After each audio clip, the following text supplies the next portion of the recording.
నమస్తే. Welcome to hit TV. నేను మీ మాధురి. ఈరోజు మనతో పాటు ఉన్నారు కేఎస్ ప్రసాద్ గారు, పొలిటికల్ అనలిస్ట్. నమస్తే సార్. నమస్తే అమ్మా. సార్, ఈ బెట్టింగ్ యాప్స్‌లో చూస్తున్న కొద్దీ పెద్ద పెద్ద స్టార్స్, దగ్గుబాటి రానా కానీ, తర్వాత మంచు లక్ష్మి కానీ, విజయ్ దేవరకొండ కానీ, ఇలా మంచి ఫేమ్ ఉన్న యాక్టర్స్ పేర్లు వినిపిస్తున్నాయి. ఇవన్నీ పక్కన పెడితే ఆహా యాప్‌లో బాలకృష్ణ ఒక యాప్‌ని ప్రమోట్ చేస్తూ ప్రభాస్‌కి ఒక కిట్, మీరు కూడా ఆడండి, డబ్బులు గెలుచుకోండి అన్న విధంగా చెప్పటం.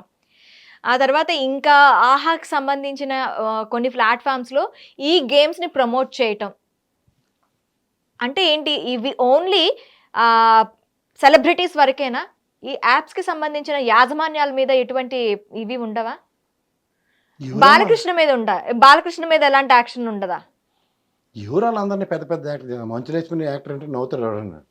వాళ్ళని కూడా యాక్టర్లు చేస్తే మనం ఏది చేయలేం. కానీ ఓవరాల్గా ఏంటంటే ఈ చిన్న చిన్న బుడంకాయల మీద అంటే పిచ్చికల మీద బ్రహ్మాస్త్రాలు లేయడానికి ఉన్న శ్రద్ధ పెద్దవాళ్ళు వచ్చరికి ఏడు చేస్తున్నారో తెలుసుకోమనండి. ఇప్పుడు నేను రెగ్యులర్గా కొన్ని మీడియాల్లో డిబేట్లకు వెళ్తున్న దగ్గర చెలరేగిపోతున్నారు ఈ శ్యామల, పోసాని కృష్ణమురళి, చిన్న చిన్న యాక్టర్లని. ఆఖరికి నిన్న మా టీవీ5 మూర్తి గారు అయితే ఆ అమ్మాయి వచ్చింది, ఎవరో అమ్మాయి వస్తే ఎంత దీనిగా రియాక్టివ్ మోడ్లో పెద్దోళ్ళు బుద్ధిగానే ఉండక్కర్లేదని తిడతారు చూడు, ఆ టైప్లో అమ్మాయిని క్వశ్చన్ చేసేస్తున్నాడు. నాకు తెలిసి పోలీసు వాళ్ళు కూడా ఆ విధంగా అమ్మాయిని ఇంట్రాగేషన్లో క్వశ్చన్ చేస్తారో లేదో కూడా నాకు డౌట్. కానీ మీడియా ట్రయల్లో జరిగిపోతున్నాయి.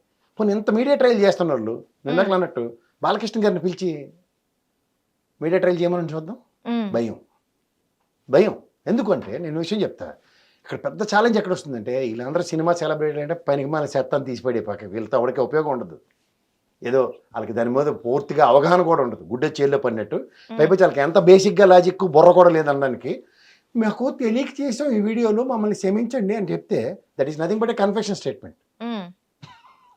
చట్టం తెలియక చేసినా తెలిసి చేసినా తప్పును తప్పుగానే పరిగణనలోకి తీసుకుంటుంది, క్షమాపేక్షలు ఉండవు. ఇది వాస్తవం వాళ్ళు గ్రహించాలి. రెండో మాటకు వస్తే అందరిది ఒక ఎత్తి అయితే బాలకృష్ణ గారిది ఇంకొక ఎత్తి. ఎందుకు? ప్రజాప్రతినిధి అయిన, ప్రజాస్వామ్యంలో ప్రజలు ఎన్నుకున్న ఒక ఎమ్మెల్యే ఉండి బెట్టింగ్ యాప్లను ప్రమోట్ చేయడం ఎంతవరకు సముచితం? ఎందుకంటే అందరిది ఒక దాట అయింది, ఒకటిది వేరే దాట అంటే కుదరదు కదా. Then it is a question of betting యాప్ల మీద అందరికి క్రమశిక్షణ చర్యలు తీసుకుంటుంది ప్రభుత్వం, పోలీసు వ్యవస్థ. శబాష్. ఇది ఈయనకు కూడా వర్తించాలి. నేను అక్కడ భయంతో కూడిన పెరుగుతానమా? మీరు అన్నట్టు విజయ్ దేవరకొండ అక్కడ విదేశాల్లో కూర్చుని ఏంటో ఏంటి షూటింగ్లు చేస్తున్నాడు, ఆయన పేరేంటి విలన్ రానా దగ్గుబాటి. ఎక్స్ట్రా క్యారెక్టర్లు వీళ్ళు కూడా హీరోలు మన నెత్తికి తీసుకొచ్చి అనవసరంగా పెట్టి ఒక సినిమా ఇట్టావు కానీ వీళ్ళు విజయ్ దేవరకొండ కూడా పైకి లేపినట్టు ఉంటాయి. వీళ్ళందరికీ దేనికమ్మ వీళ్ళు నిజంగా సమాజ హితం కోరి వాళ్ళు సినిమా వాళ్ళు అనుకుంటే ఏదైనా అనాలి.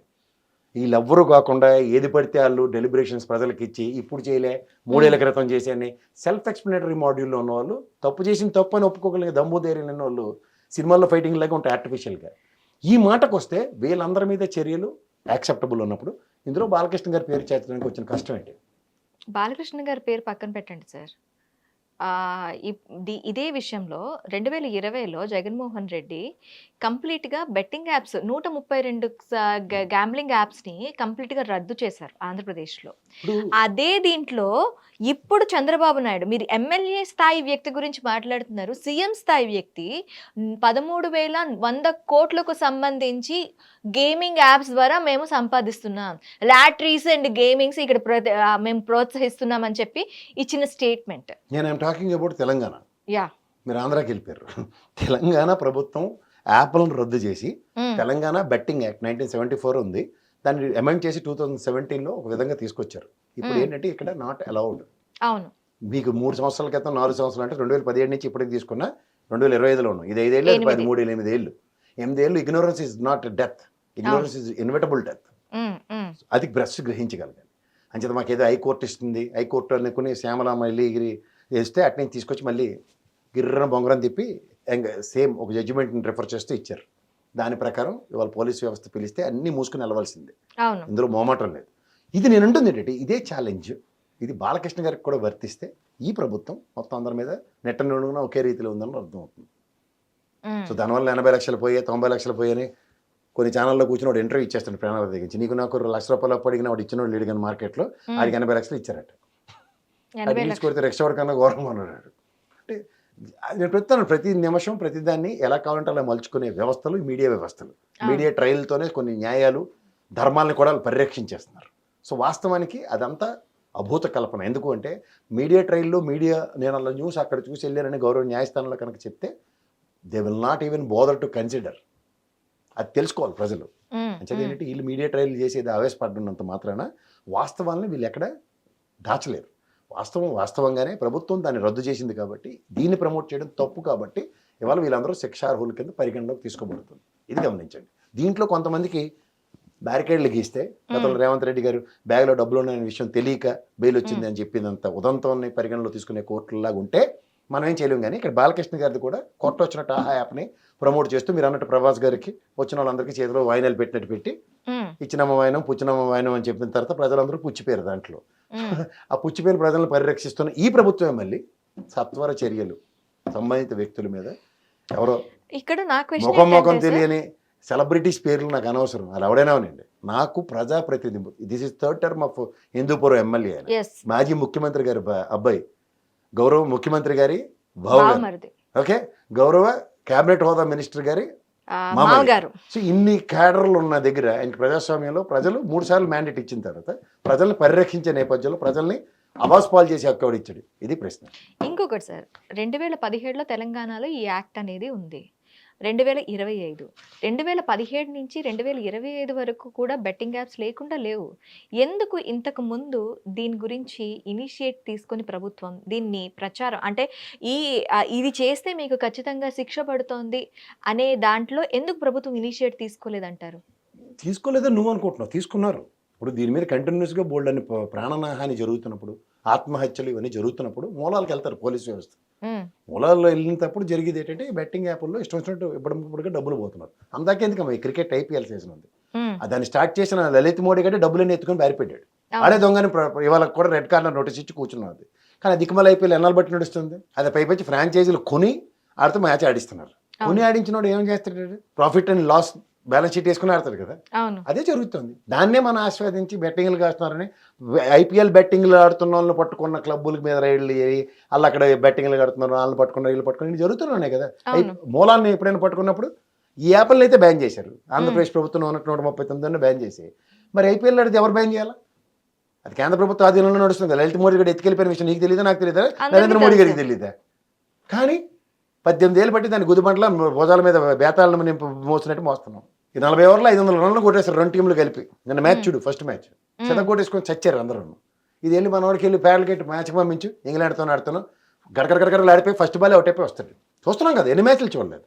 నిజమైన మ్యాచ్ మన ఆస్ట్రేలియా వెళ్ళి మొత్తం ఐపీఎల్ వచ్చిన తర్వాత సాంప్రదాయమైన క్రికెట్ మ్యాచ్ కి గండి పడిందని కూడా వార్తలు వస్తూ ఉంటాయి. గతంలో ఏముందంటే ఇలాంటి పకోడీ మ్యాచ్లు కాదు, వెళ్ళి ఇంగ్లీష్ కౌంటీలు ఆడుకుని వచ్చేవారు. బౌన్సీ ట్రాక్లు ఎలా ఆడాలో ఏం చేయాలో నేర్చుకుని నానా సాగులు చచ్చి దెబ్బలు తగిలించుకుని వస్తే టెస్ట్ మ్యాచ్లకు సెలెక్ట్ అయితే అక్కడికి వెళ్ళి 5 రోజులు ఆడేవారు గెలుపు ఓటమో తర్వాత. ఇదేంటి వచ్చిన కాంచి 2020 మ్యాచ్ 3 రోజులు టెస్ట్ ముగిస్తామా, 2 రోజుల్లో ముగిస్తామా, 5 రోజులకి ఆడవలసిన బాధ్యత ఉందో లేదు, ఇవన్నీ ఎత్తుకెళ్ళిపోయిన మ్యాచ్లు. అంచేత అవన్నీ పోయే సాంప్రదాయాలకు ఎప్పుడైతే మనం గండి కొడతామో దానివల్ల వచ్చే కాన్సిక్వెన్సెస్ మనం భరించవలసిందే. ఐపీఎల్ ఆడేది బ్యాన్ చేయకుండా దాన్ని ఆడిస్తున్నారు అన్నప్పుడే ప్రభుత్వాల యొక్క చిత్తశుద్ధి కొట్టొచ్చినట్టు కనబడుతున్నాయి. దానివల్ల వాళ్ళకి మనీ వస్తుంది, మనీ సోర్స్ వస్తున్నప్పుడు మేము ఖచ్చితంగా ఎవరికి వస్తుందమ్మా? ప్రైవేట్ సోర్సెస్కి వస్తున్నాయి. ప్రైవేట్ సోర్సెసే కదా ఇప్పుడు. ఫ్రాంచైజీలన్నీ ప్రైవేటే కదా, గవర్నమెంట్ ఫ్రాంచైజ్ ఏమైనా ఉందా? కాదు. ఆంధ్రప్రదేశ్ ప్రభుత్వం ఫ్రాంచైజ్ కొనుక్కుంది, డబ్బులు వస్తున్నాయి, చెప్పు సంతోషిస్తాం. కర్ణాటక ఫ్రాంచైజ్ కొంది, తమిళనాడు కొంది, 24 రాష్ట్రాలు ఫ్రాంచైజీలు కొని ఆడిస్తున్నాయి. దిలీప్ ట్రోఫీ, దేవదా ట్రోఫీ ఇవన్నీ ఆడతారు కదా, రంజీ ట్రోఫీలను. వీటి డబ్బులు ఎందుకు రావు? మరి అదే పకోడీ గల్లే కదా ఆడి చచ్చేది. ఇది ఆడట మళ్ళీ రంజీ అయితే నేను అన్న దిలీప్ ట్రోఫీ అయితే కానీ ఐపీఎల్ అయితే ఎగేసుకుని చచ్చిపోయినా జబ్బడిపోయినా సరే డేగరుకుంటూ వచ్చి ఆడేస్తాడు. అది ఇది చూస్తున్నారు ప్రజలు, అది గమనించమనండి ప్రజలకి, అంతకన్నా ఇంకేం లేదు. గవర్నమెంట్ వ్యవస్థలనే ప్రైవేటీకరణ వైపు వెళ్తున్నారు వీళ్ళు. మీరు అక్కడే మనకి కొట్టొచ్చినట్టు కనిపిస్తోంది. ప్రైవేటీకరణకి ఎంత ఆద్యం పోస్తుందో సెంట్రల్ గవర్నమెంట్. ఇప్పుడు మళ్ళీ మీరు పైపెచ్చి ఐపీఎల్ ప్రైవేటీకరణ కదా అని అంటే వాళ్ళు ఖచ్చితంగా ప్రైవేట్ వైపు మొగ్గు చూపుతారు. ఆదాయ వనరు కింద అన్నప్పుడు నేను చెప్పాను, ఆదాయం మనకు రావట్లేదు, ప్రైవేట్ ఫ్రాంచైజీలకు వస్తున్నాయి. రెండోది అది మొదట్లోనే లలిత్ మోడీ గారు డబ్బులు ఎత్తు బారిపోయాడని అందరికీ తెలుసు. అది తెలిసిన తర్వాత కూడా ఇంకా దాన్ని మించింది లేదు తీసుమారకాలంటే. సరే సార్, ఇప్పుడు ఐపీఎల్లో ఏదో చస్తున్నారు వాళ్ళ గవర్నమెంట్ ప్రైవేటీకరణలో భాగంగా ఏవేవో చేస్తోంది, ప్రైవేట్ సంస్థలకు అన్ని అప్పచెప్తోంది, వాళ్ళు లాభపడుతున్నారు, వాళ్ళు సుఖపడుతున్నారు. కాకపోతే ఇక్కడ ఈ బెట్టింగ్లాడి సాధారణ ప్రజలు నష్టపోతున్నారు. వీళ్ళకి మీరు ఏం పిలుపునిస్తారు? ఐపీఎల్ లో కూడా ప్రజలే నష్టపోతున్నారు కదా, బెట్టింగ్ కాసేది అందరూ ప్రజలు కాకుండా పైనుంచి అదే నేను దేవదూతలు వచ్చి కడుతున్నారు. వాళ్ళకి ఏమని పిలుపునిస్తారు? ఇలాంటి ఏం లేదు, ఇది ప్రత్యక్షంగా ప్రభుత్వాలు తీసుకున్న నిర్ణయాల్లో ఒక లైన్ గీయండి. బెట్టింగ్ యాప్లను రద్దు చేస్తున్న దగ్గర సెలబ్రిటీలు అనండి, లేదా సినిమా యాక్టర్లు అనండి, పొలిటీషియన్స్ కానీ ఈ పనులు చేస్తే అందరికీ ఒకే గీత గీసి వాళ్ళకి ఎంక్వైరీకి పిలండి. చర్యలు ఏమున్నాయి, అందరికీ ఒకటే చర్యలు. ఆ భయంకి ఇంకోటి ధైర్యం చేయడు. ఇప్పుడు ఐపీఎల్ సీజన్ నడుస్తోంది, నిన్నటి నుంచి ఐపీఎల్ సీజన్ స్టార్ట్ అయింది. సో బెట్టింగ్లు వేసే వాళ్ళకి మీరు ఇచ్చే సూచన ఏంటి? నాకు పర్ఫెక్ట్ గా ఒక లైన్ లో చెప్పేసేయండి. అవన్నీ మ్యాచ్ ఫిక్సింగ్ మ్యాచ్లు ఒళ్ళు దగ్గర పెట్టి మీరు మ్యాచ్గా చూసి ఆనందించండి తప్ప గట్టిగా ఇదే పకోడీ గాడి ముందు మ్యాచ్లో ఎక్కడ కొట్టనోడు ఇవాళ వచ్చి చెలరేకపోతున్నాడు అని ఆశ్చర్యానికి గురే మ్యాచ్ చూడండి తప్ప ఆడ మీద డబ్బులు పెట్టి మాత్రం డబ్బులు పోగొట్టుకోదు. అంతకన్నా ఇంకెళ్ళలేదు. హిట్ టీవీ యాప్, ఇందులో short news, live news, entertainment shows, movies, digital magazines తో పాటు మీ జిల్లా వార్తలను కూడా ఫ్రీగా చూడొచ్చు. అంతేకాదు కేజీ నుంచి పీజీ వరకు విద్యార్థులకు స్కాలర్షిప్ కూడా అందిస్తున్నాం. ప్రతి వారం 10 మందికి లక్కీ డ్రా ద్వారా ఒక్కొక్కరికి 10,000 రూపాయలు అందిస్తున్నాం. ఇంకెందుకు ఆలస్యం, వెంటనే హిట్ టీవీ యాప్ ని డౌన్లోడ్ చేసుకుని ఫ్రీగా ఎంటర్టైన్మెంట్ పొందండి. Hit TV app. Hit TV app. Please download hit TV app. Hit TV యాప్ని ఫ్రీగా డౌన్లోడ్ చేసుకొని ఎంజాయ్ చేయండి. మీకు నచ్చిన ఎంటర్టైన్మెంట్ కోసం హిట్ టీవీ యాప్ ని ఫ్రీగా డౌన్లోడ్ చేసుకుని ఎంజాయ్ చేయండి. హిట్ టీవీ యాప్ని డౌన్లోడ్ చేసుకుని ఆస్వాదించండి, ఆశీర్వదించండి. ఇంతమంది సెలబ్రిటీలు హిట్ టీవీ యాప్ ని డౌన్లోడ్ చేసుకోండి అని చెప్తున్నారంటే ఎంత మంచి యాప్ ఆలోచించండి. అమెరికా అమెరికా అమెరికా అమెరికాలో చదవాలనుకునే వాళ్ళకి విశ్వసనీయమైన పేరు మన శౌర్య కన్సల్టెన్సీ. UK లో 1 year masters. UK లో 1 year masters. 2 years work permit up to 5 years visa. Contact Saurya Consultancy. Contact 89851 89851.